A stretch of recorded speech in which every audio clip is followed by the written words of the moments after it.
Shalom, nama saya Ririn, saya dari KPK, Kepemimpinan Kristen, semester 5, NIM saya 1802150022. Di sini saya akan membahas tentang makalah saya, yaitu nilai, sikap, dan kepuasan kerja. Dan dosen pengampu dalam mata kuliah ini adalah Ibu Tiafon Teresia Andini, SPDK MSI. Marilah kita membahas tentang latar belakangnya. Latar belakang, nilai atau value penting untuk dipelajari dalam perilaku organisasi karena di dalamnya untuk memahami sikap dan motivasi, karena di dalamnya terletak dasar untuk memahami sikap dan motivasi, dan karena nilai-nilai mempengaruhi persepsi ketika individu memasuki organisasi dengan mempertimbangkan sebelumnya dugaan tentang apa yang menjadi keharusan dan yang tidak menjadi keharusan. Sebaliknya, nilai-nilai juga memuat interpretasi tentang baik dan buruk. Nilai-nilai biasanya mempengaruhi sikap dan perilaku. Orang yang menjunjung tinggi moral tinggi akan membuat orang tersebut memiliki sikap moral yang positif. Sikap dan perilaku pada umumnya dalam keadaan harmonis, walaupun tidak selalu demikian. Sikap seringkali dikenal atau diketahui karena masih tersembunyi dalam diri manusia. Sikap seseorang harus tampak ketika permukaan yang dapat dikenal dalam bentuk perilakunya. Setiap orang ingin mendapatkan pekerjaan karena dengan bekerja ia mengharapkan mendapat imbalan untuk menghidupi dirinya dan keluarganya. Namun seringkali terjadi bahwa mendapatkan imbalan saja dirasakan belum cukup. Mereka menginginkan mendapatkan kepuasan dari pekerjaannya. Persoalannya adalah bagaimana menentukan ukuran kepuasan kerja. Terhadap kepuasan dan imbalan yang sama, kepuasan yang dapat berbeda yang dimiliki setiap orang. Orang yang satu dapat merasa puas, sedangkan orang yang lain belum mendapatkan kepuasan. Dan sekarang kita masuk ke dalam pembahasan, yaitu tentang nilai dan tipe-tipenya. Nilai mencerminkan keyakinan dasar bahwa bentuk khusus perilaku dan bentuk akhir keberadaan secara pribadi atau sosial lebih dipilih dibandingkan dengan bentuk perilaku atau bentuk akhir keberadaan perlawanan atau kebaikan. Nilai mengandung unsur pertimbangan dan pengembangan gagasan seseorang individu mengenai apa yang baik, benar, dan diinginkan. Nilai mempunyai baik atribut isi maupun intensitas. Atribut isi mengatakan bahwa bentuk perilaku atau bentuk akhir-akhir keberadaannya adalah penting. Atribut intensitas menjelaskan seberapa penting hal itu ketika kita memperingatkan nilai-nilai individu berdasarkan intensitas kita peroleh. Sistem nilai orang tersebut secara umum dapat dikatakan nilai itu relatif stabil dan kokoh. Tipe-tipe nilai. 1. Nilai kesetiaan dan perilaku etis. Ternyata para manajer secara konsisten melaporkan bahwa tindakan bos mereka merupakan faktor paling penting yang mempengaruhi perilaku etis dan tidak etis dalam organisasi. Dengan fakta ini, nilai-nilai mereka yang berada dalam manajemen menengah ke atas akan secara signifikan berpengaruh pada keseluruhan iklim etika di dalam organisasi tertentu. 2. Nilai-nilai antar kebudayaan.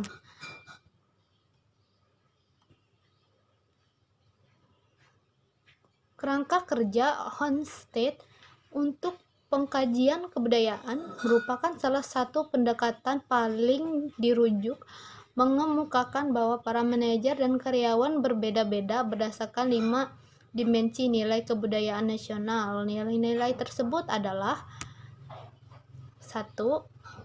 Jarak kekuasaan, individualisme, kuantitas kehidupan, penghindaran kepastian, orientasi jangka panjang. Dan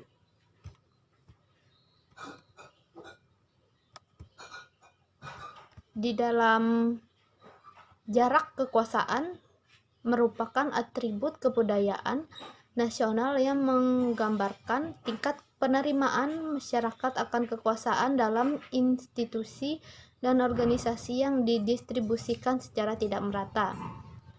Lalu, individualisme adalah tingkat di mana orang-orang di sebuah negara lebih suka bertindak sebagai individu dibandingkan dengan anggota kelompok. Kolektivitas ekuivalen dengan individualisme yang rendah. Kuantitas kehidupan adalah sampai tingkat mana nilai-nilai seperti keberanian, perolehan uang dan barang, serta persaingan itu mendominasi. Kualitas kehidupan adalah sebuah tingkat yang menghargai hubungan dan memperlihatkan kehidupan, kepedulian terhadap kesejahteraan orang lain. Penghindaran ketidakpastian, atribut kebudayaan nasional yang menggambarkan tingkat di mana masyarakat merasa terancam oleh keadaan yang tidak menentu atau bermakna ganda dan mencoba menghindari keadaan tersebut. Terakhir, orientasi jangka panjang.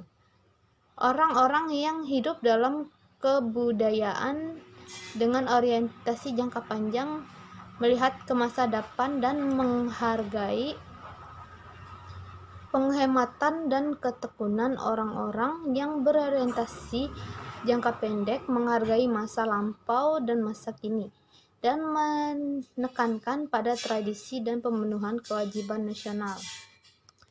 Lalu kita masuk ke dalam sikap dan tipe-tipenya. Sikap adalah pernyataan evaluatif baik yang diinginkan atau yang tidak diinginkan mengenai objek, orang, atau peristiwa. Sikap mencerminkan bagaimana seseorang merasakan sesuatu. Terdapat 3 komponen sikap, yaitu 1. Komponen kognitif sikap merupakan segmen pendapat atau keyakinan dari sikap. 2. Komponen efektif sikap, segmen emosional dan perasaan dari sikap.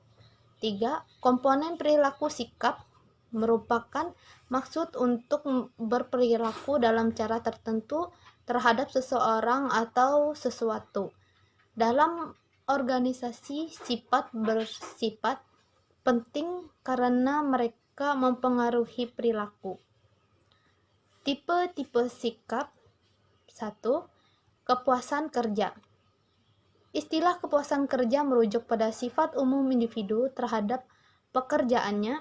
Seseorang dengan tingkat kepuasan tinggi menunjukkan sikap positif terhadap kerja itu. Keterlibatan kerja. Istilah keterlibatan kerja merupakan tingkat di antara seseorang mengaitkan dirinya ke pekerjaan secara aktif dan partisipasi di dalamnya, dan menganggap kinerjanya penting bagi nilai dirinya. 3. Komitmen pada organisasi merupakan tingkat di mana karyawan mengikat dirinya ke organisasi tertentu dan sasarannya dan berharap mempertahankan keanggotaan dalam organisasi tersebut. Lalu, kepuasan kerja.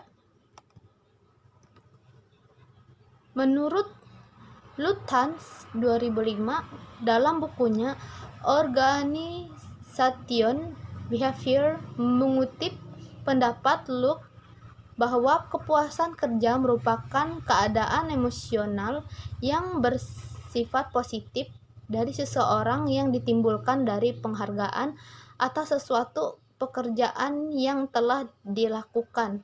Dikatakan lebih lanjut bahwa kepuasan kerja merupakan hasil dari prestasi seseorang sampai seberapa baik pekerjaannya menyediakan sesuatu yang berguna baginya.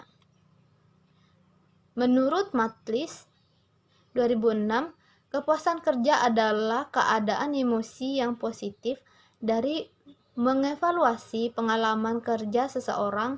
Ketidakpuasan kerja muncul pada harapan-harapan ini tidak terpenuhi. Kepuasan kerja mempunyai banyak dimensi. Secara umum adalah kepuasan dalam pekerjaan itu sendiri, gaji, pengakuan, hubungan antara supervisor dengan tenaga kerja, dan kesempatan untuk maju. Setiap dimensi menghasilkan perasaan puas secara keseluruhan dengan pekerjaan itu sendiri. Tolak ukur tingkat kepuasan yang mutlak itu ada karena setiap individu pegawai berbeda standar kepuasannya.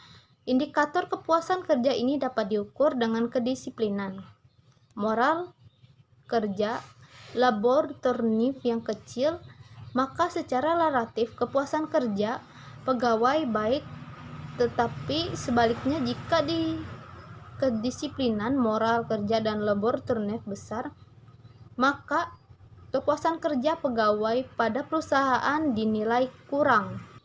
Kita akan masuk pada faktor-faktor yang mempengaruhi kepuasan kerja, yaitu menurut Lutyens, faktor-faktor yang mempengaruhi kepuasan kerja seperti diuraikan berikut. 1. Pekerjaan itu sendiri. 2. Upah atau gaji. 3. Promosi. 4. Supervisi. 5. Kelompok kerja. 6. Kondisi kerja atau lingkungan kerja.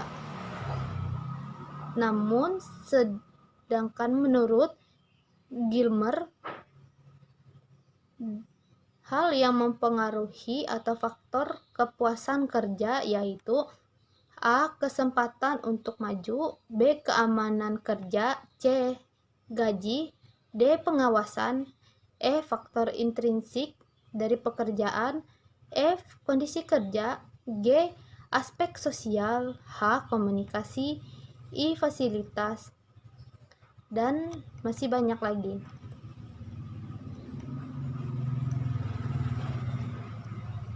Lalu kita akan masuk ke dalam persepsi dan pengambilan keputusan. Persepsi adalah suatu proses yang ditempuh individu untuk mengorganisasikan dan menafsirkan kesan indera mereka secara baik agar mereka memberi makna kepada lingkungan. Namun apa yang merupakan persepsi seseorang dapat berbeda dari kenyataan yang objektif karena perilaku yang didasarkan pada persepsi mereka akan realitas dan bukan pada realitas itu sendiri.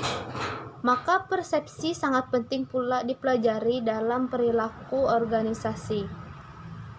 Faktor yang mempengaruhi persepsi yaitu pelaku persepsi, 2. Target, 3. Situasi, dan kita akan masuk ke dalam pengambilan keputusan. Pengambilan keputusan individual baik di tingkat bawah maupun atas merupakan suatu kegiatan yang penting dari perilaku organisasi. Tetapi bagaimana individu dalam organisasi mengambil keputusan akan kualitas dari pilihan mereka sebagian besar dipengaruhi oleh persepsi mereka. Perlu diperhatikan bahwa setiap keputusan menuntut penafsiran dan evaluasi terhadap informasi. Karena itu, data yang diterima perlu disaring, diproses, dan ditafsirkan. Misalnya, data mana yang relevan dengan pengambilan keputusan, persepsi dari pengambilan keputusan akan ikut menentukan hal tersebut yang akan mempunyai hubungan besar pada hasil akhir. 1. Proses pengambilan keputusan rasional.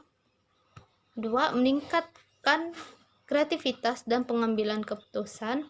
3. Identifikasi masalah. 4. Pengembangan alternatif. 5. Membuat pilihan. Selain itu, latar belakang budaya dari pengambilan keputusan dapat mempengaruhi seleksi masalah. Kedalaman analisis, arti penting yang ditempatkan pada logika dan rasionalitas, atau keputusan organisasional hendaknya diambil secara otoratis atau secara kolektif. Baiklah, kita akan masuk kepada kesimpulan. Nilai mencerminkan keyakinan-keyakinan dasar bahwa bentuk khusus, perilaku atau bentuk akhir keberadaan secara pribadi atau sosial lebih dipilih dibandingkan dengan bentuk perilaku atau bentuk akhir keberadaan perlawanan atau kebaikan. Sikap adalah pernyataan evaluatif baik yang diinginkan atau yang tidak diinginkan mengenai objek, orang, atau peristiwa. Sikap mencerminkan bagaimana seseorang merasakan sesuatu. Kepuasan kerja merupakan respon emosional terhadap situasi kerja. Dengan demikian, kepuasan kerja dapat dilihat dan dapat diduga. Kedua, kepuasan kerja dapat ditentukan menurut seberapa baik hasil yang dicapai memenuhi atau melampaui harapan. Pengambilan keputusan individual baik di tingkat bawah maupun atas merupakan suatu bagian yang penting dari perilaku organisasi, tetapi bagaimana individu dalam organisasi mengambil keputusan dan kualitas dari pilihan mereka sebagian besar dipengaruhi oleh persepsi mereka. Pengambilan keputusan terjadi sebagai suatu reaksi terhadap suatu masalah. Terdapat suatu penyimpangan antara suatu keadaan dewasa ini dan sesuatu keadaan yang diinginkan, yang menuntut pertimbangan arahan tindakan alternatif. Pengambil keputusan harus membuat pilihan memaksimalkan nilai dan konsisten dalam batas-batas tertentu. Ada 6 langkah dalam model pengambilan keputusan. Yang rasional yaitu menetapkan masalah, mengidentifikasi kriteria keputusan, mengalokasikan bobot pada kriteria, mengembangkan alternatif, mengevaluasi alternatif, dan memilih alternatif terbaik. Sekian video saya tentang makalah nilai, sikap, dan kepuasan kerja. Terima kasih telah menonton. Sampai jumpa.